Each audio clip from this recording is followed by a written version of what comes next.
गाजीपुर जनपद मुख्यालय में भारतीय जनता पार्टी के कार्यालय में जनप्रतिनिधियों के साथ, कोर कमेटी के साथ और अपने सभी कार्यकर्ताओं के साथ बैठक संपन्न हो रही है। केंद्र और प्रदेश की सभी योजनाओं की आज समीक्षा भी होगी,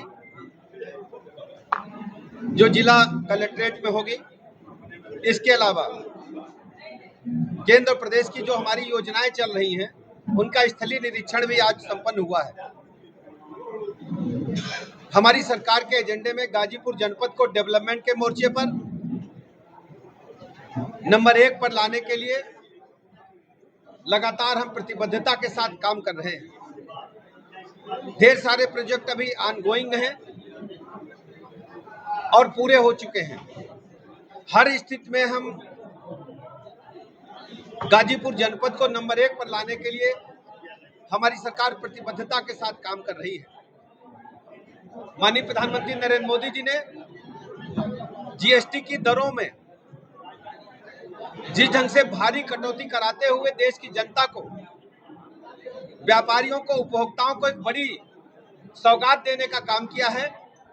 कल से हम सब कार्यकर्ता पूरे प्रदेश में व्यापारी भाइयों से संपर्क करके, उपभोक्ताओं से संपर्क करके उनको जीएसटी में जो दरें कम हुई उनका जानकारी भी दे रहे हैं। उपभोक्ताओं को और व्यापारियों को बधाइयां भी दे रहे हैं। और मुझे कहने में प्रसन्नता है कि पूरे प्रदेश के व्यापारी समाज ने जीएसटी की जो दरें कम हुई है उसके लिए आदरणीय प्रधानमंत्री नरेंद्र मोदी जी का बहुत बहुत आभार प्रकट किया है, अभिनंदन किया है। कई मामलों में जीएसटी की दरें शून्य हो गई हैं और कई मामलों में इतनी भारी कटौती हुई है कि जो बड़ी बड़ी गाड़ियां लोगों की पहुंच से दूर थी, उसमें 1.5 लाख से अधिक की कटौती, कपड़े में, दैनिक उपयोग में आने वाली वस्तुओं पर भारी कटौती हुई है। कई मामले में तो जीरो हो गया है। तो मैं उत्तर प्रदेश की तरफ से, गाजीपुर की तरफ से आदरणीय प्रधानमंत्री नरेंद्र मोदी जी का हृदय की गहराइयों से बहुत बहुत अभिनंदन करता हूँ। मंत्री जी, आज जो है आजम खां जी जो जेल से रिहा हो रहे हैं, उसको लेकर क्या कहेंगे? देखिए, माननीय न्यायालय ने जो भी निर्णय लिया है हम उसका सम्मान करते हैं। हमारी प्रतिबद्धता उत्तर प्रदेश में अपराध और भ्रष्टाचार पर जीरो टॉलरेंस को लेकर के है। अदालत के माध्यम से अपराधियों को कड़ी से कड़ी सजा मिले, इसके लिए हम सब लोग, हमारी सरकार पैरवी करती है और जो भी माननीय न्यायालय निर्णय देती है हम सब उसका सम्मान करते हैं। अटकलें लगाई जा रही है कि बचपन में जा सकते हैं?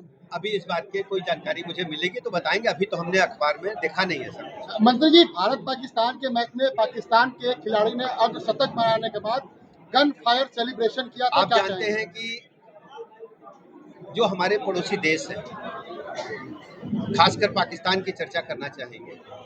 पाकिस्तान इस प्रकार की हरकतें करता रहता है कि जैसे दुश्मन की बात व्यवहार करता है और उनको पता नहीं है जो स्पोर्ट स्पिरिट होती है, इसमें हार जीत नहीं होती है। इसमें हम अपनी सोसाइटी को ऐसा संदेश देते हैं कि हमारे देश के खिलाड़ी दुनिया के पैमाने पर चमके। और मैं अपनी क्रिकेट टीम का बहुत बहुत अभिनंदन करता हूं, फुटबॉल टीम का अभिनंदन करता हूं और सभी खिलाड़ियों का अभिनंदन करता हूं। माननीय मोदी जी ने खेल और खिलाड़ियों को जो प्रमोशन दिया है, आज दुनिया के पैमाने पर भारतीय खेलों की, भारतीय खिलाड़ियों की चर्चा है। खेल का बजट लगभग 2 गुना से अधिक कर दिया गया है और हर ब्लॉक पर बड़े स्टेडियम बन रहे हैं और हर गाँव में ग्रामीण स्टेडियम बनाए जा रहे हैं। आदरणीय प्रधानमंत्री नरेंद्र मोदी जी का मानना है, जब तक युवा खेल से नहीं जुड़ेगा तो एक तो शरीर अच्छा होता है, दूसरा हम पदक पाकर के अपने देश का भी नाम रोशन करते हैं। हम प्रदेश भर के सभी खिलाड़ियों का आह्वान करते हैं कि माननीय मोदी जी ने जिस ढंग से खेल और खिलाड़ियों को बढ़ावा दिया है, सब लोग जुटे और पाकिस्तान को हर खेल में हर खेल में हराने का काम करें। मंत्री जी, आई लव मोहम्मद शिकस्त देने का काम करें। आई लव मोहम्मद को लेके उत्तर प्रदेश और उत्तराखंड के साथ कई राज्यों में विरोध प्रदर्शन। देखिए, इस प्रकार की जो तुष्टीकरण की राजनीति विपक्षी दल लगातार कर रहे थे, उसका पर्दाफाश हो चुका है। हमारी सरकारें माननीय मोदी जी के नेतृत्व में सबका साथ, सबका विकास, सबके विश्वास के आधार पर जन जन को जोड़ करके एक भाईचारे का वातावरण पूरे देश में क्रिएट हो रहा है। सर, अखिलेश यादव को क्या कहेंगे? उनका यह कहना है भाजपा जाए सब खुशहाली आए।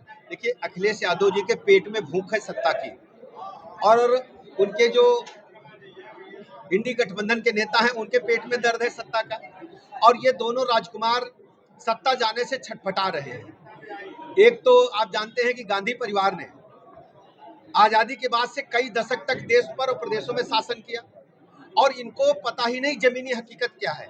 अब जहां तक राहुल गांधी जी के परिवार के लोगों को जानते हैं, वो तो चिप्स से सोना बनाने की मशीन लगा रहे थे, और उनके जो पूर्व नेता रहे, उनके परिवार के लोग रहे हैं, वो चीनी की गुड़ की सीधा बुआई करा रहे थे। उनको पता नहीं था गन्ना पेरने के बाद रस निकलता, रस के बाद चीनी और गुड़ बनता है। लेकिन दूसरी तरीके से ये भी वही है, इनको भी सत्ता पारिवारिक विरासत के रूप में मिली है। इनको उत्तर प्रदेश की आम जनता की पीड़ा से कोई मतलब नहीं है। समाजवादी पार्टी जब जब सूबे में सत्ता में रही है, गुंडे, बदमाश, माफिया, लुच्चे, लफंगे सत्ता के संरक्षण में पनपे हैं, और समाजवादी पार्टी तो मैं कहता हूं सूप बोले तो बोले, चलनी का बोले, जिसमें 72 क्षेत्र। आप पूछिए, जब ये सत्ता में रहे, गुंडे, बदमाश, माफियाओं को प्रमोशन दिया है, और सैफई में बंबई से कलाकार बुला करके डांस कराने के सिवा इनका कोई मतलब नहीं था। इनको प्रदेश की जनता से कोई मतलब नहीं। ये जाति आधारित पार्टियां हैं, परिवार आधारित पार्टियां हैं। पार्लियामेंट्री बोर्ड एक घर में रहता है, जब टिकट बंटते हैं तो एक घर के 6-6 लोग टिकट पाते हैं। भारतीय जनता पार्टी कार्यकर्ता बेस पार्टी है, जन जन को जोड़ती है, लोकतांत्रिक व्यवस्था को मजबूती देते हुए हम पूरे प्रदेश को, देश को आगे बढ़ाने का काम कर रहे हैं। आज पूरे देश में 25 करोड़ लोग गरीबी रेखा से ऊपर उठ चुके हैं। आज हम कह सकते हैं पूरे उत्तर प्रदेश में सर्वाधिक एक्सप्रेसवेज हमारे पास है। यही बिजली, जो बिजली आप जलती देख रहे हैं, गाजीपुर में पूछिए 17 से पहले एक हफ्ता दिन में आती थी, एक हफ्ता रात में आती थी समाजवादी पार्टी के शासनकाल में। और हम कह सकते हैं कि गाजीपुर की सड़कों पर जिस ढंग से अराजकता और गुंडई थी, आज हम दावे के साथ कह सकते हैं कि ऑर्गेनाइज्ड क्रिमिनल्स, संगठित माफिया गिरोह समाप्त हो चुके हैं। हर तरह से प्रदेश आगे बढ़ रहा है, और प्रदेश की जनता, चाहे औद्योगिकीकरण का मामला हो, चाहे लॉ एंड ऑर्डर का मामला हो, डेवलपमेंट का मामला हो, भारतीय जनता पार्टी को, मोदी जी को, योगी जी को नंबर 1 पर रखती है। जातिगत जो रैलियां होती थी उस पर प्रतिबंध लग रहा है। देखिए, माननीय उच्च न्यायालय ने जो निर्णय दिया उसका हम सब सम्मान करते हैं, उस आधार पर हम आगे बढ़ेंगे।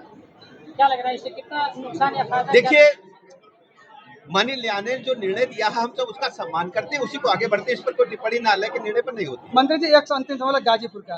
गाजीपुर